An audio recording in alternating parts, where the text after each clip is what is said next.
அல்லாஹ்வுடைய தூதர் ஸல்லல்லாஹு அலைஹி வஸல்லம் அவனுடைய அருளில் நம்பிக்கையை கொஞ்சம் குறைத்த சில மனிதர்களை பற்றி சொன்னார்கள். நாம் எல்லாம் அறிந்த செய்திகள் தான் இவையெல்லாம், மறுபடியும் கேட்போம். அல்லாஹ்வுடைய தூதர் ஸல்லல்லாஹு அலைஹி வஸல்லம் அவர்கள் சொன்னார்கள்,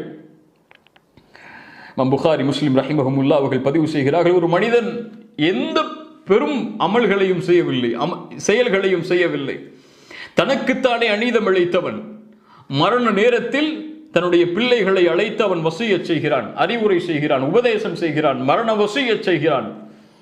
சொன்னான், என் பிள்ளைகளே, நான் செய்த பாவங்களை நினைத்து பார்க்கிறேன், அல்லாஹ் என்னை பிடித்து விட்டால் அவ்வளவுதான் என் கதை, நான் இறந்து விட்டால் என்னை எரித்து சாம்பலாக்கி பாதியை காற்றிலும் வேகமாக வீசக்கூடிய காற்றிலும் இப்பாதியை நீரிலும் கடலிலும் கரைத்து விடுங்கள் என்று அறிவுரை செய்கிறான். அவன் எண்ணிக்கொண்டான், அவன் எரித்து சாம்பலாக்கப்பட்டால் அல்லாஹ் அவனை பிடிக்க மாட்டான் என்று. அவன் அல்லாவை நம்பி இருக்கக்கூடிய அடியான். பாவம் செய்து விட்டேன் என்ற கவலை அவனுடைய உள்ளத்தை துரத்துகிறது.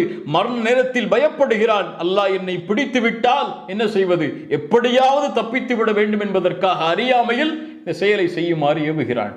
பிள்ளைகளும் அவர் இறந்ததற்கு பிறகு அவரை எரித்து சாம்பலாக்கி பாதியை காற்றிலும் பாதியை நிலம் பாதியை கடலிலும் கலந்து விடுகிறார்கள்.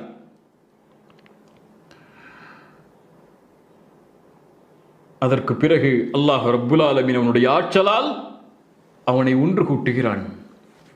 அவனை பார்த்து அல்லாஹ் கேட்டான், லிம ஃபஅல்த ஹாதா, ஏன் இதை செய்தாய், இப்படி செய்யுமாறு உன்னை செயல்பட தூண்டியது எது? அவன் சொன்னான், யா ரப், உன் பயம், உன்னை நான் பயந்தேன், அதனால் இப்படி செய்தேன் என்று சொன்னான்.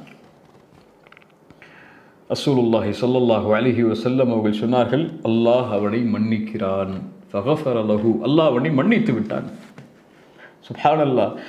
ஆழமாக ஆராய்ந்து பார்த்தால் ஒரு மனிதன் அல்லாஹ் என்னை எழுப்ப மாட்டான், அதனால் எரித்து சாம்பலாக்குங்கள் என்று சொன்னால் அவன் அல்லாஹ்விற்கு இணை வைக்கிறான், அல்லாஹ்வை மறுக்கிறான், அல்லாஹ் எழுப்பக்கூடிய தன்மையை நிராகரிக்கிறான். ஆனால் அவன் செய்தது அல்லாஹ்வின் மீதுள்ள பயத்தால், அறியாமையால். அல் குஃப்ரும் பில் ஜஹல், அறியாமையில் ஏற்படக்கூடிய இறை நிராகரிப்பு. அல்லாஹ் ரப்புல் ஆலமீன் அவ்வளவு பாரதூரமான பாவமாக இருந்தாலும் அவன் மீது அவன் நம்பிக்கை வைத்த அவனுடைய பயத்தால்